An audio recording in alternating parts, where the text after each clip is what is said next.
I'm Sarah Mitchell, 29, and yesterday I walked away from my family forever. The letter I left on my parents' kitchen table contained truths they'd been ignoring for 20 years. My sister's dog almost killed me when I was 9, I still have the scars and trauma to prove it. But when my parents chose to keep the animal that mauled their youngest daughter, something shattered inside me that would never heal. What they discovered after I disappeared would shake our family to its core. Hey everyone, I can see we're diving into some intense family drama today. Before I continue my story, I'd love to know where you're watching from. If you've ever dealt with family betrayal or felt like the forgotten child, this story might hit close to home. Hit that like button if you've ever had to stand up for yourself when no one else would, and subscribe to join our community of real-life drama survivors. Now, let's go back to where it all started. Growing up in suburban Connecticut, life seemed picture-perfect from the outside. Our colonial-style home with its white picket fence was the envy of the neighborhood. My parents, Richard and Linda Mitchell, were respected community members, Dad a successful attorney and Mom the head of the local PTA. My older sister Emma, for years my senior, was the golden child, straight-A student, varsity athlete, and social butterfly. Then there was me, Sarah, the quiet one who preferred books to sports and struggled with severe allergies and asthma since birth. The hierarchy in our home was clear, Emma's needs and wants came first. My parents justified this by saying she was more engaged in life, while I was too sensitive. This dynamic was solidified the summer I turned 9 when Emma, then 13, begged for a dog. Despite my documented severe pet allergies, my parents decided a German Shepherd named Rex would be the perfect addition to our family. Sarah will adjust, Mom declared, dismissing the pediatrician's warnings. We can't limit everyone because of one person's issues. The first few weeks were miserable. My eyes stayed swollen, my breathing labored. I was confined to my room with an air purifier while Rex had free reign of the house. My parents' solution? More allergy medication for me rather than any restrictions for the dog. Then came June 15, 2005, a date forever etched in my memory. Emma was at soccer practice, Mom at a committee meeting, and Dad working late. I ventured downstairs for a glass of water, having been isolated in my room for days. Rex was supposed to be in the backyard, but someone had left the door open. I didn't see him until it was too late. Something triggered him, perhaps my sudden appearance or the stuffed animal I was carrying. One moment I was standing by the refrigerator, the next I was on the floor with 70 pounds of German Shepherd on my chest, teeth bared. The attack was vicious and swift.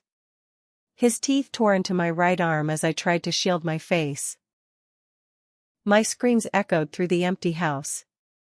Mrs. Jenkins, our elderly neighbor who had a key for emergencies, heard the commotion and rushed in.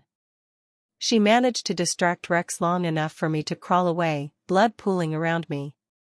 The next hours were a blur of ambulance sirens, emergency room lights, and tearful phone calls to my parents. The damage was extensive, 37 stitches, a fractured wrist, and deep puncture wounds that would leave permanent scars. The physical trauma was matched only by the psychological impact, nightmares, panic attacks, and a crippling fear of dogs that would follow me into adulthood. I remember waking up in the hospital bed, groggy from pain medication, to find my parents in hushed conversation with the doctor. I expected to hear plans for Rex to be rehomed, given to a family without vulnerable children. Instead, the conversation revolved around training programs and behavior specialists for the dog. It wasn't really Rex's fault, I overheard Dad telling the doctor. Sarah shouldn't have surprised him. That night, as nurses checked my vitals and changed my bandages, I learned my first devastating lesson about family: blood doesn't guarantee protection. While I lay in a hospital bed, my parents were more concerned about what would happen to the dog that attacked me than they were about my recovery. Emma visited briefly the next day, her eyes red from crying. But her tears weren't for me. They might take Rex away, she sobbed. It's not fair. It was an accident. No one asked how I felt. No one acknowledged that my bedroom had become a prison, my body now a canvas of stitches and bruises. The narrative had already been established. I had provoked the dog. I had entered a space I shouldn't have. I was, somehow, responsible for my own mauling. When I returned home 3 days later, Rex was still there, temporarily confined to the garage until a solution could be found. The solution, as it turned out, wasn't rehoming the dog but installing baby gates throughout the house, creating safe zones for me while allowing Rex continued access to most areas. That night, I heard my parents arguing downstairs. "We can't get rid of him, Richard. It would destroy Emma," Mom insisted. "I know," Dad sighed. "But we need to be more careful. Maybe we should look into boarding schools for Sarah. Somewhere with less complications." In that moment, something fundamental shifted inside me. The realization that I was expendable, that my sister's attachment to her pet outweighed my physical safety, planted a seed of resentment that would grow for decades. I wasn't just the second favorite child, I was the sacrificial one. The aftermath of the attack reshaped our family dynamics in ways that would echo through the years. My parents spent thousands on specialized training for Rex, building outdoor kennels, and creating elaborate systems to keep us separated. Not once did they consider the simpler solution: finding Rex a home without a severely allergic and now traumatized child. Meanwhile, my medical needs multiplied. Beyond the physical recovery came the psychological damage: diagnosed PTSD, panic attacks at the sound of barking, nightmares that left me screaming in the night. The family solution was to put me in therapy, not to address the ongoing trauma of living with my attacker, but to help me adjust to the new reality. School became my only refuge. I threw myself into academics, staying late for study groups and extracurricular activities, anything to minimize my time at home. By 14, I had skipped a grade and was taking advanced placement courses. My teachers praised my dedication, unaware it was survival rather than ambition driving me. Emma graduated high school with honors and stayed local for college, allowing her to live at home with Rex. I watched my parents beam with pride at her achievements while treating my accelerated academic success as merely expected. "Sarah's always been bookish," they'd say dismissively, as if my achievements were somehow less valuable because they weren't on a playing field. The physical scars from the attack faded to silvery lines across my arm and shoulder, but new health issues emerged. My allergies and asthma worsened with continued exposure to Rex. By 16, I was hospitalized twice for severe asthma attacks, both triggered by dander in our home's ventilation system. After the second hospitalization, Dr. Patel, my pulmonologist, confronted my parents directly. "This environment is literally endangering your daughter's life," she stated firmly. "The combination of severe allergies and psychological stress is creating a dangerous situation." My hopes rose briefly, thinking finally an authority figure might make them understand. Instead, my parents nodded solemnly before explaining their comprehensive management system of air purifiers, medication schedules, and separate living spaces within our home. "We're managing it," Dad assured the doctor, while Mom added, "Sarah understands the importance of family compromise." Compromise. That word became the justification for every indignity. My compromise meant taking 5 different medications daily. It meant being unable to use the living room or kitchen freely. It meant watching my parents attend every one of Emma's soccer games while missing my debate team finals because Rex gets anxious when left alone too long. The summer before my senior year brought another turning point. Emma's graduation gift had been a 2-week family vacation to Yellowstone, all 4 of us, plus Rex, in an RV. The trip was predictably disastrous for me. Confined in close quarters with the dog, my allergies spiraled out of control despite doubling my medication. 3 days in, after a particularly severe asthma attack that left me gasping for breath in a campground bathroom, I overheard my parents outside the door. "Maybe we should cut the trip short," Dad suggested tentatively. We can't, Mom replied. Emma's been looking forward to this for months. Sarah will be fine, she's just being dramatic. She always finds a way to make everything about her needs. Their words cut deeper than Rex's teeth ever had. In their eyes, my literal inability to breathe was an inconvenience, an attention-seeking ploy. That night, as I lay awake listening to Rex's breathing from his special bed in the RV's main area, I made a decision: I would get out as soon as possible and never look back.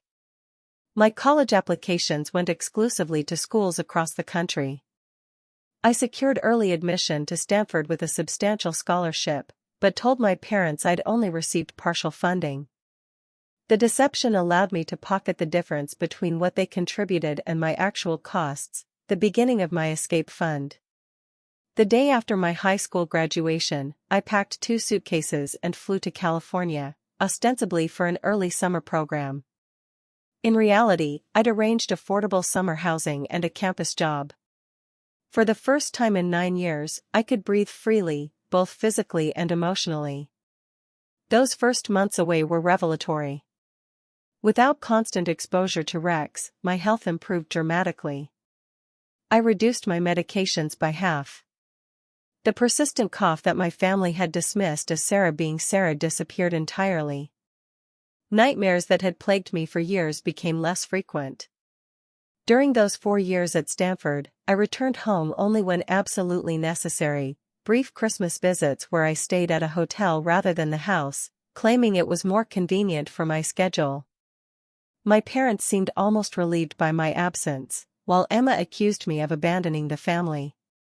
What none of them knew was that I was meticulously documenting everything. Every medical bill, every therapy session, every incident when my health and well-being had been sacrificed for my sister's dog. I was building my case, not for a court of law, but for the court of family reckoning that I knew would someday come. I graduated summa cum laude with a degree in psychology, specializing in family trauma. The irony wasn't lost on me that my own family had provided such excellent case study material. Graduate school followed, then a position at a prestigious research institution studying the long-term effects of childhood trauma and family dynamics. All the while, I maintained minimal contact with my family, obligatory phone calls on birthdays, generic holiday cards. On the surface, I was simply a busy professional building her career. Beneath that facade, I was healing, gathering strength, and waiting for the right moment to confront the truth that had shaped my life. That moment would come sooner than I expected, triggered by an invitation that would force me to face everything I'd been running from. The cream-colored envelope arrived at my San Francisco apartment on a Tuesday afternoon in April. The return address was my parents' home in Connecticut, but the handwriting was Emma's, flowing and dramatic, just like her personality. Inside was an ornate wedding invitation. Emma Mitchell and Bradley Winston cordially invited me to celebrate their union on June 15th. June 15th. The anniversary of the day Rex attacked me. 20 years to the day. Accompanying the invitation was a handwritten note from Emma: "Hope you can make it, sis. Brad and I are having a dog-friendly ceremony. Rex will be wearing a special collar as the ring bearer. Wouldn't miss it for the world, right? Love, M."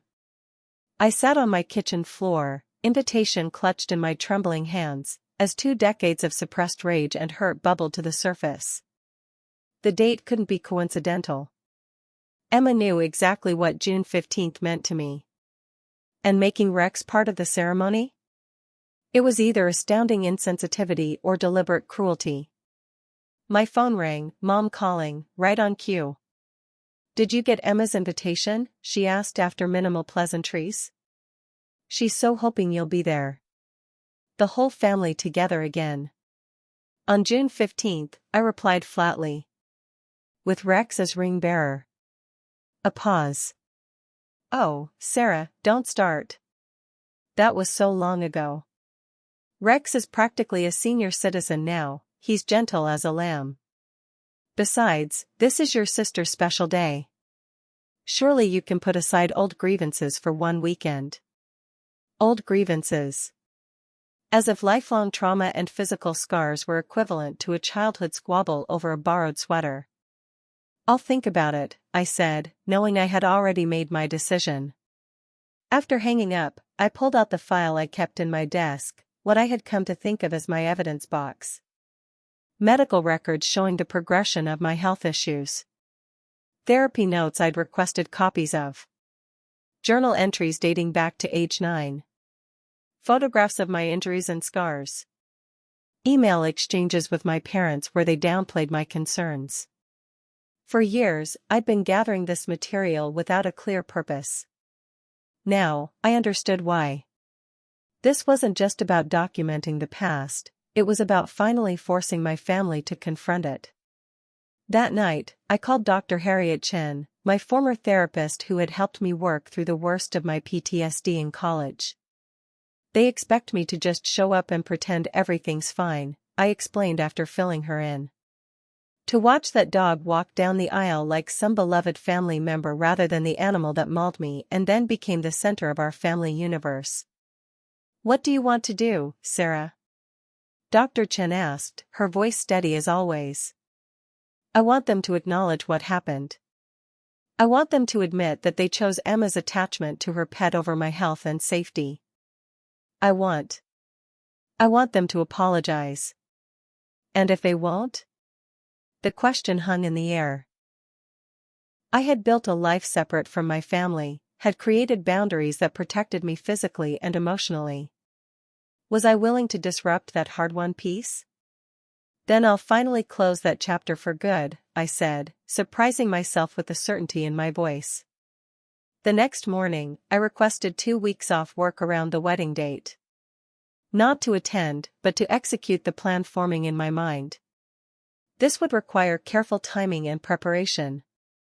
First, I contacted a private investigator recommended by a colleague. His assignment was specific: document the current state of my parents' home, particularly any modifications made for Rex, and gather information on their financial expenditures related to the dog over the years. Next, I reached out to my childhood physician, Dr. Patel, who had retired but remembered my case vividly.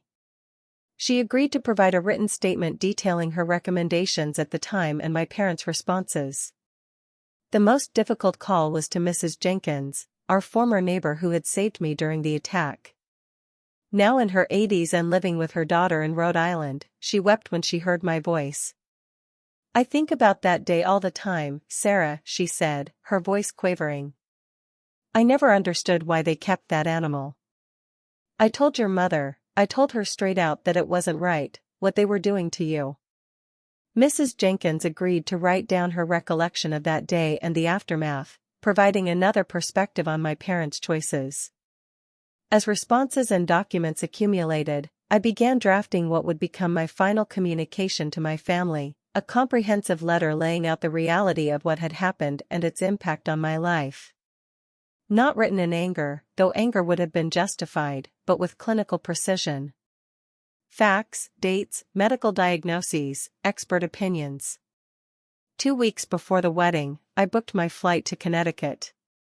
Not for the ceremony, but for a reckoning that was 20 years overdue. What I discovered when I arrived would upend everything I thought I knew about my family's dynamics and force me to reconsider the very foundation of my resentment. I've been sharing this intense journey with you, and I can feel we're reaching a critical turning point in my story. The decision to confront my family after all these years wasn't easy, but sometimes standing up for yourself means facing the hardest truths. If you're finding yourself invested in what happens next, hit that like button to let me know you're with me through this family drama. And if you haven't subscribed yet, now's the perfect moment. You won't want to miss how this confrontation unfolds. The revelations I discovered when I returned home changed everything I thought I knew about my family. Stay tuned as we dive into the shocking truth I uncovered. The rental car hummed beneath me as I drove through my childhood neighborhood on a humid June morning, 5 days before Emma's wedding. Nothing had changed, yet everything felt different. The colonial houses still stood proud behind manicured lawns, American flags fluttering in the summer breeze. But I was no longer the frightened, gasping child who had lived here. I was Dr. Sarah Mitchell now, with credentials, publications, and a life built far from this place. I had timed my arrival carefully.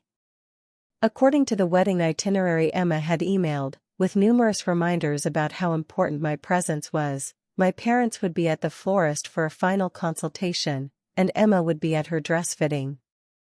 The house would be empty except for Rex, now a geriatric dog at 13, who was apparently too elderly to join them on errands anymore. The irony wasn't lost on me. After dedicating their lives to accommodating this animal, even restructuring their home around him, he had become inconvenient in his old age. Using the spare key I'd never returned, I let myself into my childhood home. The familiar smell hit me immediately, a mixture of my mother's gardenia perfume, furniture polish, and dog. Always the dog. I braced for the allergic reaction that had been my constant companion for years, but it was milder than expected. Perhaps Rex's aging had reduced his dander production, or maybe my body had finally built some resistance. The house had been updated, new furniture, fresh paint, but the essential layout remained unchanged, including the baby gate still positioned at strategic points. 20 years of barriers erected to protect me that had instead become symbols of my isolation within my own home. I moved through the rooms methodically, placing small wireless cameras in discrete locations, not for surveillance but for documentation. I needed evidence of how the house was still arranged around Rex's needs, even after I had long gone. In my old bedroom, now converted to a home office, I found a shelf filled with photo albums. I selected the ones covering my childhood years and began to review them. The visual record was more damning than I had imagined. In photo after photo, Emma was centered, blowing out birthday candles, opening Christmas gifts, standing proudly with sports trophies.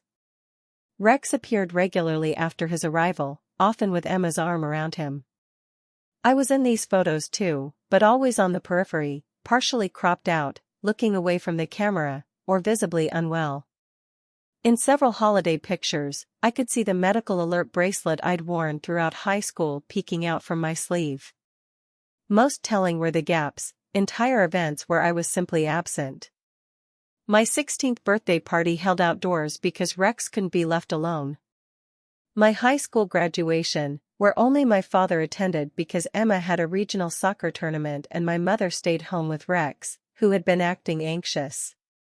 I was methodically photographing these albums when I heard a key in the front door. Quickly putting everything back in place, I moved to the hallway, preparing to confront whoever had returned early. It was my father, looking older than I remembered. His hair had gone completely gray, and he moved with a slight stoop that hadn't been there at our last meeting 3 years ago. He froze when he saw me, briefcase dangling from suddenly limp fingers. "Sarah?" The shock in his voice was genuine. "We weren't expecting you until next week."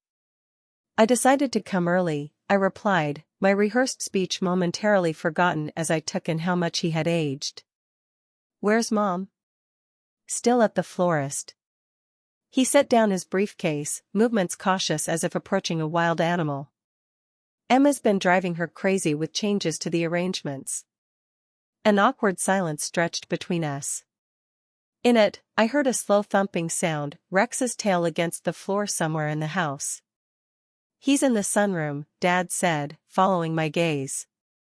"His arthritis makes it hard for him to get around now. The vet says he probably doesn't have much time left."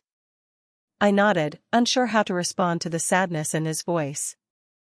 Was I supposed to offer sympathy for the impending loss of the animal that had caused me so much suffering? "Let's sit down," I suggested, gesturing to the kitchen table. "We need to talk before everyone else gets home." Dad's face fell. "You're not staying for the wedding, are you? Your mother was afraid of this." "Sarah, please, it would break Emma's heart." "My heart broke a long time ago, Dad," I said quietly. "But that's not why I'm here early. I'm here because there are things that need to be said before I decide about the wedding." Reluctantly, he followed me to the kitchen.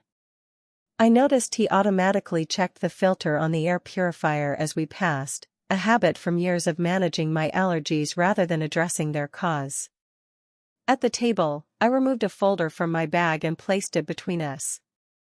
This contains medical records documenting how my health deteriorated living in this house. It is statements from doctors who treated me, from Mrs. Jenkins who witnessed the attack, and from therapists who helped me deal with the PTSD that followed. I want you to read it. Sarah, that was 20 years ago. 20 years during which I've suffered consequences while everyone pretended nothing happened.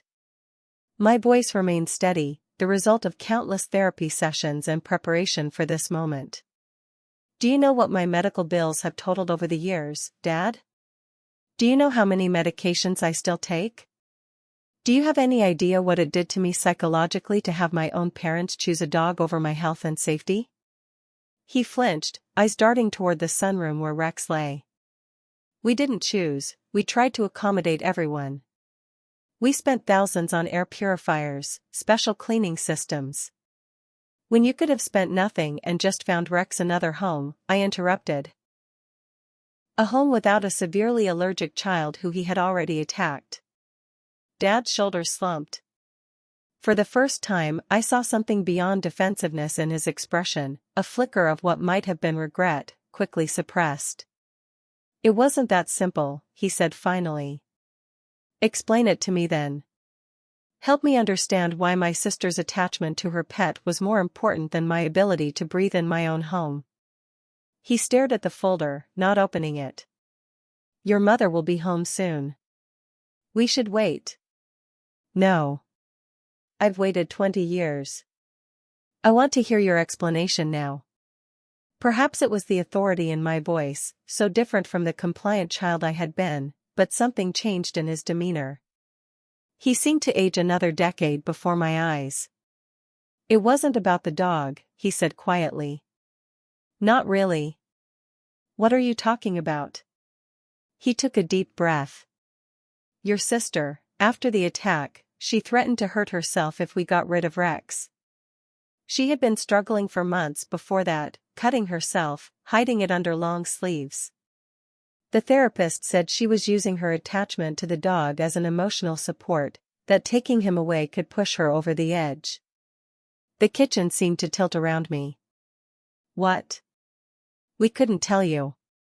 You were just a child, and we were trying to protect both our daughters the best we could. By sacrificing one for the other, I said, but the certainty had left my voice. By making an impossible choice, he corrected gently. Emma was diagnosed with severe depression and borderline personality disorder later that year. Rex was her emotional support before we understood what was happening. I shook my head, trying to absorb this new information. Why didn't you tell me when I was older? Why let me believe for 20 years that you simply valued her happiness over my health? By then, the patterns were set. You had pulled away from the family. Emma had stabilized somewhat but was still fragile. And honestly, he paused, looking ashamed, it was easier to let you blame us than to reveal your sister's condition without her permission. The front door opened, and my mother's voice called out, Richard? Whose car is in the driveway? Our eyes met across the table. In my father's gaze, I saw a plea, not for forgiveness, but for understanding. In the kitchen, he called back, not breaking eye contact with me. Sarah's here. My mother appeared in the doorway, designer shopping bags dangling from her arms. She froze, taking in the scene, the folder on the table, the tension in the air. Sarah. She set down the bags mechanically. You're early. She knows, Linda, my father said softly. About Emma. My mother's face went through a remarkable transformation, shock, fear, resignation, and finally, a profound weariness. I need to sit down, she said, joining us at the table. How much have you told her? Just that Emma was self-harming and threatened suicide if we rehomed Rex after the attack. That's why we kept him. Mom reached for my hand across the table, but I pulled back, not ready for conciliation. We should have told you years ago, Sarah. But by the time you were old enough to understand, you had built your life around resenting us. And Emma made us promise never to tell you. She was ashamed and afraid it would change how you saw her. So instead, you let me think my own parents didn't care enough about me to remove a dangerous animal from our home? You let me believe I wasn't important enough to protect? We were trying to protect both of you, Mom insisted, tears welling in her eyes. Emma's condition was severe. The psychiatrists warned us that any major disruption could trigger a suicide attempt. We had to monitor her constantly those first few years. I thought back to my childhood, seeing it through this new lens. The times Emma would lock herself in her room for days. The hushed conversations that stopped when I entered. The way my parents seemed constantly tense, constantly vigilant, not just about keeping me away from Rex, but about something else I hadn't understood. What about me? I asked finally. My trauma, my health, those were also your responsibility. Yes, Dad acknowledged. And we failed you. We tried to find a middle ground that would keep both our daughters safe, and instead, we hurt you deeply. We convinced ourselves that air purifiers and separate spaces were enough, that your physical symptoms could be managed with medication while we focused on Emma's mental health crisis. We were wrong. The raw honesty in his voice pierced through years of rehearsed anger. This wasn't the defensive justification I had expected. This was an admission of an impossible situation badly handled. Before I could respond, the back door slammed, and Emma's voice rang out. Mom?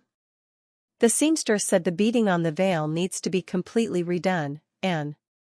She stopped dead when she entered the kitchen and saw me. For a moment, she looked exactly as she had when we were children, confident, beautiful Emma, always the center of attention.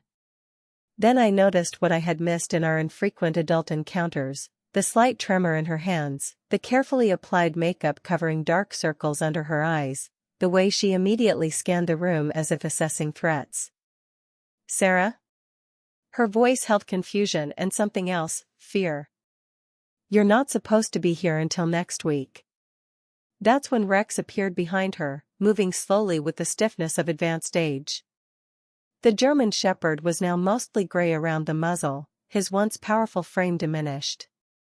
When he saw me, there was no sign of recognition or aggression, just the vacant stare of an elderly dog. 20 years of anger had prepared me for many scenarios, but not this one. Feeling nothing at all as I faced the animal that had shaped the course of my life. Isn't it strange how the truth can completely change your perspective? I've been carrying this anger for 20 years, thinking I knew exactly what happened in my family. Now I'm at a crossroads that I never expected. If you're finding this journey as emotional as I am, please hit that like button. It really helps me know I'm not alone in processing these complicated family dynamics. And if you haven't subscribed yet, now's the perfect time. The next part reveals how this confrontation with my sister unfolds and the shocking decision I had to make. The letter I eventually left behind would change everything.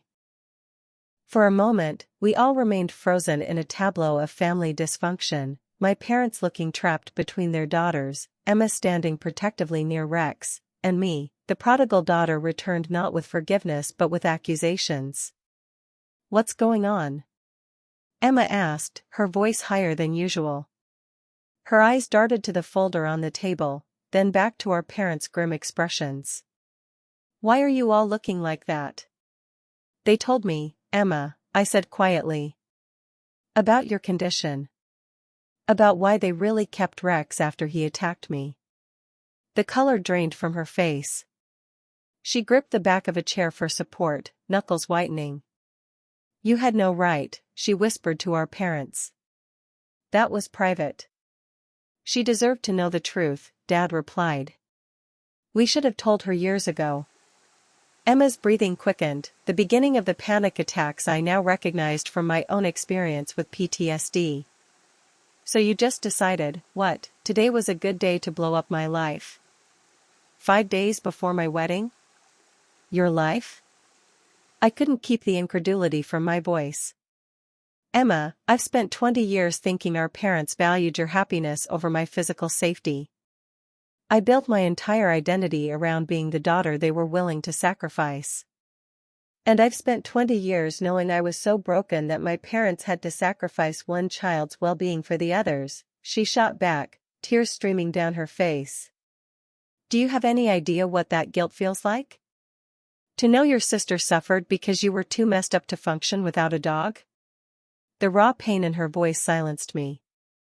This wasn't the entitled sister of my imagination but a woman carrying her own burden of family trauma. Mom rose and moved toward Emma, but she backed away. Don't. I need a minute. She turned and fled upstairs, footsteps pounding on the steps. Rex whined and attempted to follow but couldn't manage the stairs. The sight of him struggling, looking confused by his inability to reach Emma, struck me suddenly as profoundly sad. I should check on her, Mom said worriedly. Let me, I replied, surprising myself as much as my parents. We need to talk privately. Upstairs, I found Emma in her old bedroom, sitting on the edge of her bed, hands pressed against her temples. The room was largely unchanged from her teenage years, soccer trophies, boy band posters, and framed photos covering every surface. I noticed one photo I'd never seen before, Emma and me as small children, arms around each other, grinning widely at the camera. Go away, she said without looking up. You've got what you wanted. The big family secret is out. Congratulations. I sat beside her, maintaining a careful distance. That's not what I wanted. I wanted to understand why they chose to keep a dog that had mauled me and made me sick every day. And now you know. Poor, crazy Emma would have killed herself without her emotional support animal. Her laugh was bitter. Is that better? Does knowing I was suicidal make you feel vindicated? No, I said honestly. It makes me feel like I've been angry at the wrong person all these years. She looked up, mascara streaking her cheeks. What? I blamed you for being selfish and manipulative. For making Rex the center of the family universe at my expense. But you were just a kid struggling with serious mental health issues. Don't pity me, she snapped. I don't need Dr. Sarah's professional assessment. It's not pity, Emma. It's perspective. I gestured to the room around us. I built my entire career studying family trauma and its long-term effects. I thought I was doing it to understand what had happened to me. Maybe I was really trying to understand what happened to all of us. For a long moment, Emma said nothing, her breathing gradually slowing. When she spoke again, her voice was steadier. I used to dream about telling you the truth. About explaining that it wasn't that Mom and Dad loved me more, it was that they were terrified I would die if they didn't give me what I needed. Why didn't you? Because I was ashamed. Because you had built this successful life far away from all our dysfunction. Because, she hesitated, because it was easier to let you hate me than admit how broken I was. The parallels in our thinking stunned me. We had both constructed elaborate narratives about the other, both chosen distance over vulnerability. I didn't hate you, I said finally. I hated that everything revolved around you and Rex. I hated being sick all the time and having it dismissed as my problem to manage. I hated the scars and the nightmares. I know, she whispered. And I hated that you suffered because of me. I hated watching you get sicker while pretending not to notice. I hated that you left as soon as you could and never really came back. A lifetime of unspoken truths hung between us. 20 years of parallel suffering, neither of us understanding the other's pain. I'm still on medication, Emma said abruptly. Antidepressants, mood stabilizers. I've been in therapy since I was 13. Brad knows everything, that's why we postponed the wedding twice. I needed to be stable enough to handle it. This was news to me. Mom and Dad never mentioned postponements. They wouldn't. We told everyone it was venue issues. The truth is, I had a major depressive episode last year and ended up in residential treatment for 3 months. I tried to imagine what it must be like to live with such a condition for decades, to battle your own mind daily while maintaining the appearance of the perfect daughter. Suddenly, Rex's presence made more sense. He had been Emma's constant through years of internal chaos. Why June 15th? I asked, unable to keep the hurt from my voice. Why choose the anniversary of the attack for your wedding? Emma looked genuinely confused. What are you talking about? Your wedding date. June 15th. The day Rex attacked me 20 years ago. Her eyes widened in horror. Oh my God, Sarah. I didn't. I never made the connection. We chose it because it's Brad's parents' anniversary. They've been married 40 years and we thought it would be meaningful. I swear I didn't remember that was the date. The realization that there was no deliberate cruelty in the choice, just painful coincidence, deflated some of my righteous anger. How many other assumptions had I made about my family's motivations? And Rex's ring bearer? I asked. Was that meant to hurt me too? Emma sighed deeply. That was Brad's idea. Rex is ancient now, the vet doesn't think he'll make it to the end of the year. Brad thought it would be special to include him in the ceremony. She hesitated. I should have considered how it would affect you. I'm sorry. Those 2 words, so simple, yet I had waited 20 years to hear them from anyone in my family. Rex doesn't even remember you, Emma continued softly. He has doggy dementia now. Most days he doesn't even recognize me. He's just an old dog who was there for me when I couldn't be there for myself. Looking at my sister, really looking at her without the filter of childhood resentment, I saw the signs of her ongoing struggle, the carefully controlled movements, the way she monitored her breathing, the medical alert bracelet she wore that matched the one I had discarded years ago. What happens if I don't come to the wedding? I asked finally. I'll be sad, she answered honestly. But I'll understand. You don't owe me your presence after everything that happened. Her acceptance, free of manipulation or guilt, touched something deep within me. For the first time, I saw my sister not as my childhood antagonist but as another survivor of our family's dysfunction. I need time to think, I said, standing up. This is a lot to process. Emma nodded. Will you stay for dinner at least? Brad's coming over. You could meet him. I hesitated, 2 decades of protective distance warring with the unexpected possibility of reconciliation. I'll stay, I decided. But first, I need some air. Outside, I walked through the neighborhood streets, mind racing with revelations. The narrative I had constructed about my family, selfish sister, negligent parents, victim me, was crumbling in the face of a more complex reality. My suffering had been real, my parents' choices deeply flawed. But Emma had been suffering too, in ways I had never understood. The question remained, what now? Did understanding change anything? Did it erase years of pain, medical complications, and emotional distance?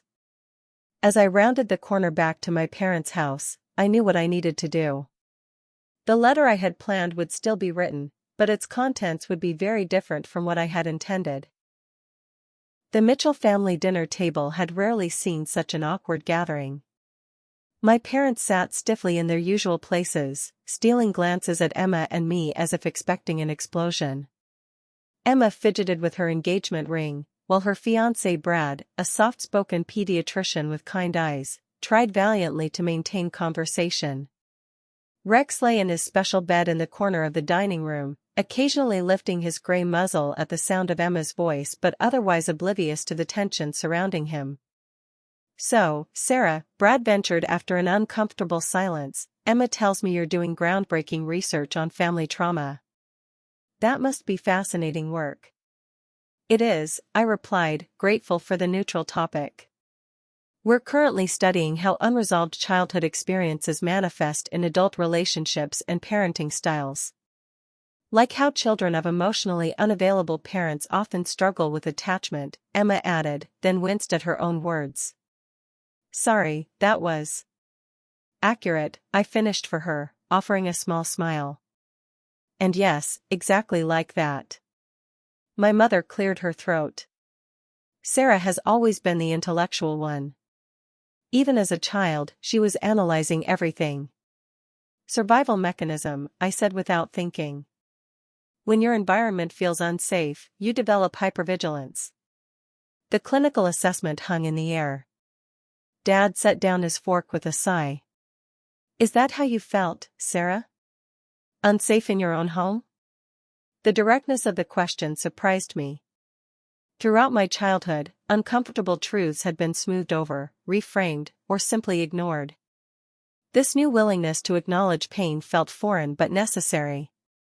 Yes, I answered honestly. After the attack, I never felt completely safe here again. I was always waiting for the next asthma attack, the next allergic reaction. Always calculating which rooms were safe zones and which weren't. We thought the air purifiers and medication would be enough, Mom said quietly. We told ourselves you were managing fine. Because acknowledging otherwise would have meant making an impossible choice, I finished, not unkindly. Emma's mental health or my physical health? Emma looked down at her plate. I wish I had been stronger. You were 13, Brad said gently, taking her hand. With an undiagnosed mental health condition. No one expects a child to make adult decisions in that situation. But our parents had to, I pointed out. And they made the best choice they could with the information they had. The words surprised me as they left my mouth, an understanding I hadn't possessed hours earlier. Not the best choice, Dad corrected.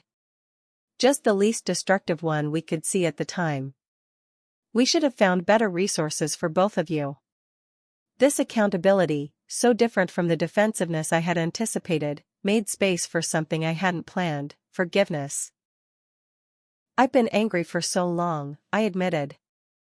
I built my entire identity around being the daughter who wasn't important enough to protect.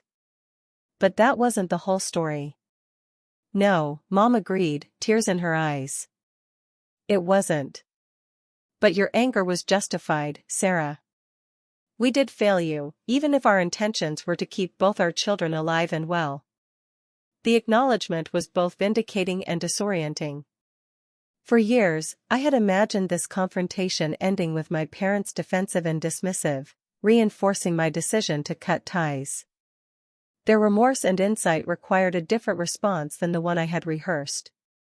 What about the wedding? Emma asked tentatively. I understand if you don't want to come. And we can certainly change Rex's role. I looked at the elderly dog sleeping peacefully in the corner, so far removed from the powerful animal that had once pinned me to the kitchen floor. The sight no longer triggered panic or resentment, just a distant sadness for the child I had been and the family we might have been without the weight of secrecy and trauma. I need to think about it, I said honestly. Not because I want to hurt you, but because I need to be sure I can be present without bringing old pain into your celebration.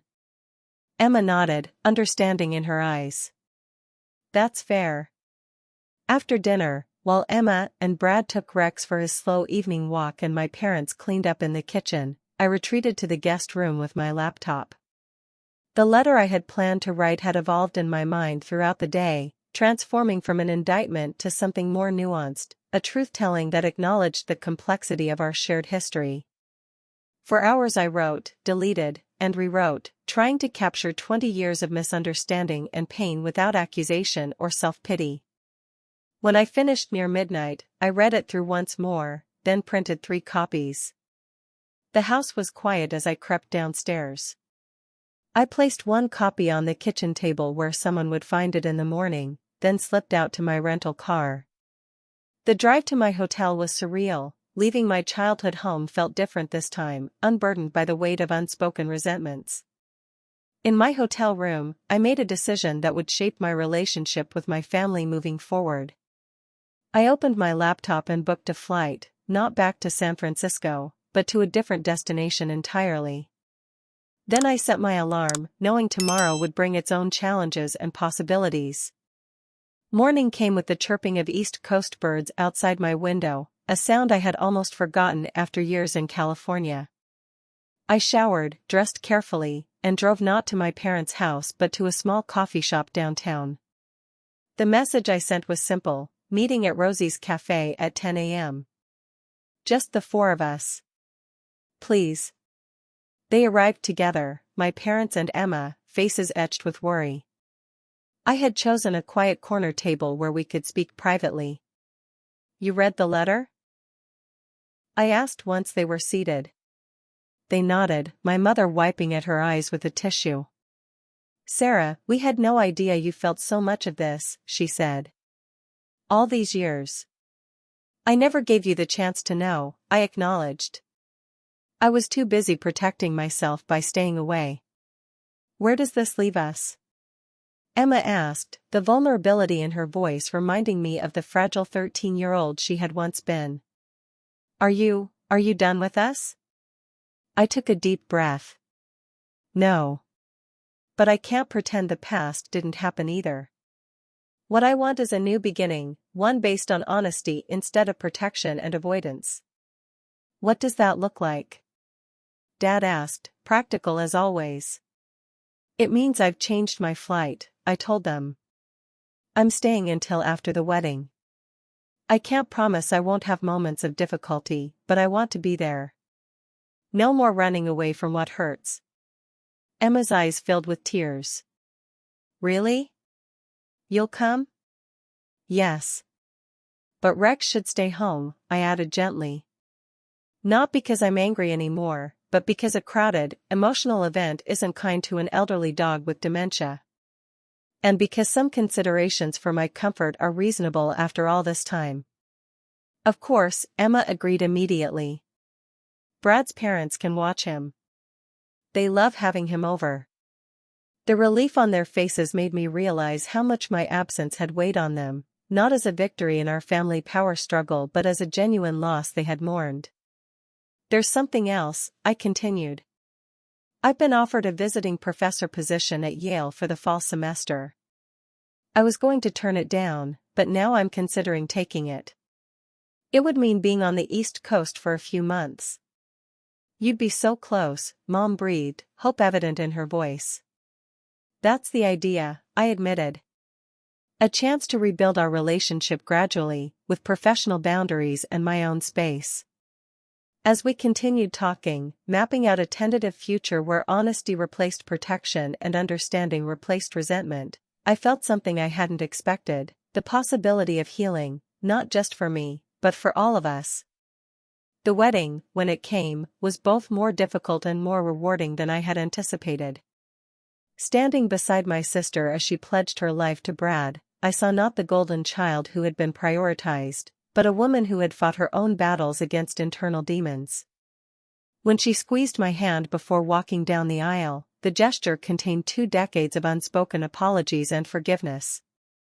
At the reception, several guests commented on how wonderful it was to see the Mitchell sisters together again, unaware of the complex history behind our reconciliation. If they noticed the careful distance I kept from certain relatives with their emotional support animals, or the way Emma checked in with me throughout the evening, they attributed it to normal family dynamics rather than the deliberate care it represented. Later that night, as the celebration wound down, Emma found me on the venue's terrace, looking up at the stars. "Thank you," she said simply, joining me at the railing. "For being here. For giving us another chance." "I'm giving myself another chance too," I replied. "To be part of a family instead of defining myself by its absence." "The letter you left," Emma said hesitantly. "You mentioned something about a family therapy session before you go back to California. Do you really think that would help?" I turned to my sister, the person I had alternately loved, envied, resented, and misunderstood throughout my life. "I don't know. But I think it's worth trying. 20 years is a long time to carry pain that could have been addressed much earlier." She nodded, the wisdom of her own therapeutic journey evident in her acceptance. One day at a time, right? One honest conversation at a time, I corrected gently. As we stood together under the Connecticut stars, I realized that the letter I had left behind was not an ending but a beginning, the first honest communication in a family that had spent decades protecting each other from truths that might have healed us sooner had we been brave enough to face them. The morning after Emma's wedding, I sat alone in my hotel room, reflecting on the whirlwind week that had transformed my understanding of my family and myself. The letter I had left on my parents' kitchen table 5 days earlier, the letter that had sparked our painful but necessary conversations, lay before me, its contents a testimony to 20 years of misunderstanding and the possibility of healing. Dear Mom, Dad, and Emma. For 20 years, I've carried the story of our family in my heart like a wound that wouldn't heal. In my version of this story, I was the forgotten daughter, the one whose health and safety were sacrificed for Emma's happiness and a dog named Rex. I built my identity, my career, and my distance from you around this narrative. Today, I learned that story was incomplete. The truth, that Emma was struggling with serious mental health issues, that Rex was her emotional lifeline, that you as parents were trying desperately to keep both your children safe, doesn't erase my suffering. The scars on my arm and in my lungs are still real. The years of feeling unsafe in my own home can't be undone. But understanding changes how I hold that pain. It allows me to see that there were no villains in our family story, just imperfect people making impossible choices with the limited resources and knowledge they had. I'm not writing this letter to absolve anyone of responsibility. The choices made caused real harm that has shaped my entire life. I still believe there could have been better solutions that protected both Emma's mental health and my physical well-being. I still wish someone had fought harder to find those solutions. But I'm also writing to acknowledge my own role in perpetuating our family dysfunction. By leaving and rarely looking back, by refusing to engage with the complexity of our situation, I chose the safety of distance and resentment over the risk of vulnerability and understanding. That was my way of surviving, and I don't apologize for it. But I recognize now that it's no longer serving me, or any of us. I don't know what happens next. I don't know if I'll attend the wedding or if I can ever be comfortable in a room with Rex again. I don't know if we can build the kind of honest relationship that should have been possible all along. What I do know is that I'm tired of living in reaction to the past. I'm ready to make choices based on the present, on who we all are now, not who we were 20 years ago. This letter isn't an ending or a beginning. It's simply an acknowledgement of truth as the necessary foundation for whatever comes next. Sarah. Rereading my words, I was struck by how much had changed in the days following that letter. The wedding I had been uncertain about attending had become a celebration of not just Emma and Brad's union but of our family's tentative steps toward healing. The relationship I had assumed was irreparably broken had revealed unexpected capacity for growth and understanding. My phone chimed with a text from Emma, heading to the airport. Sure you don't want to join us for the honeymoon? Winking face kidding. Call when you get back to SF. Love you, sis. The casual affection in her message would have been unimaginable a week ago. Perhaps this was what healing looked like, not a dramatic reconciliation but small moments of connection building towards something stronger. Another text arrived, this one from my father. Your mother and I would like to visit San Francisco this fall. Maybe during your semester break from Yale. If that's okay. The careful respect for my boundaries touched me. They weren't assuming or imposing but offering, meeting me where I was comfortable. I typed a reply, I'd like that. Let me know the dates that work for you. As I packed my suitcase for the flight back to California, I realized I was bringing home more than I had brought with me. The weight of 2 decades of resentment had been replaced by something lighter but no less substantial, the complexity of understanding, the responsibility of forgiveness, the possibility of rebuilding. The following months unfolded in ways I couldn't have predicted. My semester at Yale provided the perfect balance of proximity and independence, close enough to have regular dinners with my parents but with the professional boundaries of my own apartment and demanding schedule. Emma and Brad visited monthly, our relationship evolving from estranged siblings to something approaching friendship. Rex passed away peacefully in his sleep 3 months after the wedding. Emma called me in tears, and I found myself genuinely sad for her loss rather than relieved by it. In his final years, the dog had become a symbol not of my trauma but of our family's complicated journey, the inadvertent catalyst for both pain and eventual healing. Perhaps the most significant change came in my professional work. My research on family trauma took on new dimensions as I incorporated insights from my own experience. The journal article I published that winter, Beyond Victim and Villain, Complex Family Systems and Trauma Narratives, received attention not just for its academic rigor but for its compassionate approach to family dysfunction. At Christmas, I returned to Connecticut for the first family holiday I had attended in over a decade. The house had been deep cleaned to accommodate my allergies, a consideration that would have seemed miraculous a year earlier. Emma announced her pregnancy at dinner, her eyes meeting mine with an unspoken question: would I be present in her child's life in ways our family had failed to be present for each other?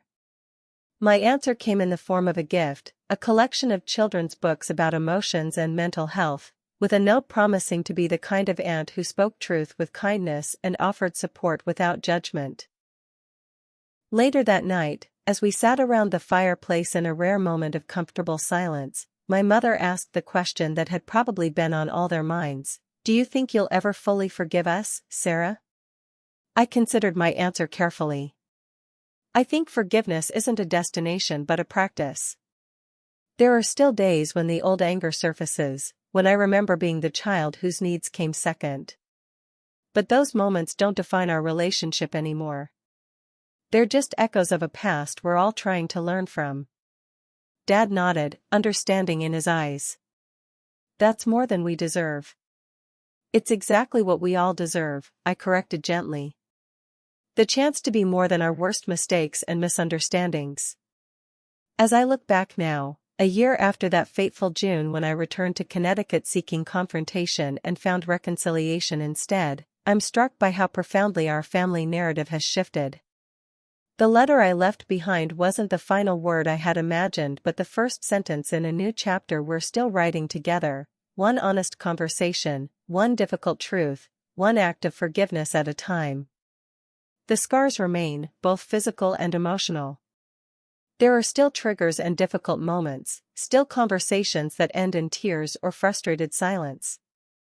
Healing isn't linear or complete. But it's real and ongoing, built on the foundation of truth rather than protection, understanding rather than avoidance.